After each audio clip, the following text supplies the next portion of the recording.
Goes along, and I was hoping for a more graphic story, but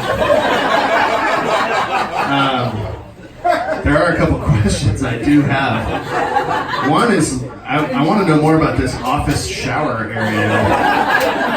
That seems like an amazing concept. Also, I'm hoping that your nanny's pay went up after the incident. Okay. Moving along, I like also the fact that the seat color and the poop were close enough that it was kind of a wash. It was not a big deal. Oh, you did? Oh, good. Okay, all right. Sorry, I got that wrong. All right. Moving right along, our next guest really needs no introduction.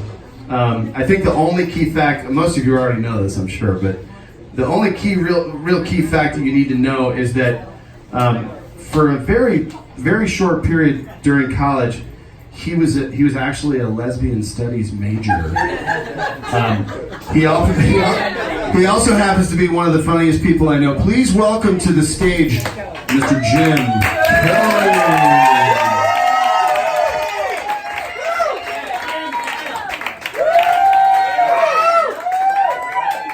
Thank you. Thank you, everybody, please. Thank you. It's good to be here. I'm really happy to be here, and I don't know where Mason is, but I think I speak on behalf of everybody. I didn't plan to get emotional, but I feel like Max didn't plan to get emotional. I'm about to get emotional. I speak on behalf of everybody here when I say that we really think you look like Jared from Subway. So there's a lot in common. I mean, you're both fat, and now you're thin. You've got 4 kids, and he likes kids a lot. It's true. He does, apparently. You're both single now. And you're both really hardworking. Hardworking.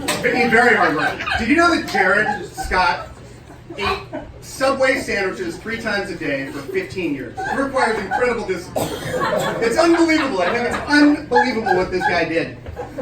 Everything that he did was unbelievable. But people like to make fun of him and give him a hard time, rightfully. But there's not that much wrong with Subway. I actually started my career at Subway. I was a sandwich artist, and I was looking to make a couple dollars in college, and I worked as a sandwich artist. I was a fantastic one at that. I worked really hard. I was ridiculously clean, and every time after I finished making the sandwich, I would wash my hands and change the latex glove. So it was, welcome to Subway, how may I help you? Welcome to Subway, how may I help you? Welcome to Subway, how may I help you? It was my favorite thing that I did. Until 6 months later, I ended up in the emergency room because I had itchy hands. And so there were stab victims, I was sort of deprioritized, I get to the room. The doctors come in, they look at my itchy hands, they go out, they talk about the itchy hands. They grab a pamphlet and they come in, and it says, and it's got a spider on it, it's like, scabies! And I was like, scabies? What the fuck is scabies? Tell us. If you guys don't know about scabies, it's a sexually transmitted disease. So as soon as they told me that I had a sexually transmitted disease, I felt great, because I knew I couldn't possibly have that. But, worried about the contagion, police escorted me to a dermatologist so that I could be not raped, but nude, like ointment applied to me. Unbeknownst to me, they sent 2 men in hazmat suits to my dorm to remove my mattress, my carpet, all that stuff. No scabies spread on campus. The only thing that spread were the rumors that I had a sexually transmitted disease. Jesus, it's like, I can't do anything right. Because it turns out that I didn't have scabies. I had dyshydrosis, which is Brian Wilson here?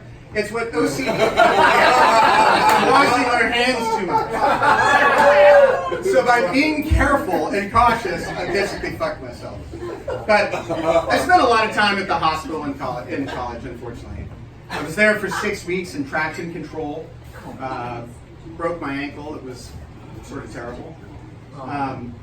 Happened around the times that people came to interview on campus, and the doctors wouldn't let me leave because I was too weak to crutch. So they made me leave in a wheelchair. Now, I don't know if any of you guys have been to college, but it's pretty uncomfortable to go around college in a wheelchair, even if you're cousin. It's pretty uncomfortable. So it's particularly uncomfortable to show up at an interview in a wheelchair. But I did it. I roll into an interview wearing a tie, a coat, and sweatpants. And everybody, the man and the woman, kind of look at me. This wasn't what they were expecting, but it's good. And we had a nice conversation on how I worked at Subway for a while. I don't think they were particularly impressed, but they were pleased to see somebody work in college. And then they asked me the one question that everybody else but me prepared for, which was, what are the 3 words that best describe you? To which I answered, hardworking, meticulous, and flamboyant. Because I'm not very good with words. I know the definitions, but not the context. And they looked at each other like, wheelchair, check. Flamboyant, check. And they're like, this is our guy. This is what we're looking for. We're all in from New York. So, I've come a long way. I think Mason's come a long way. And basically, I'm here flamboyantly presenting myself to wish you happy birthday and to remind you to all eat fresh.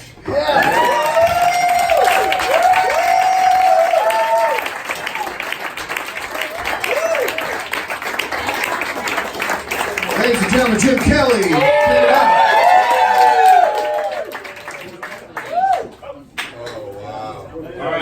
We're almost at the end of the amateur hour, although I gotta say, I'm pretty fucking amused by almost all this shit. Alright, our next 2 performers, one of them is a walk-on as of today.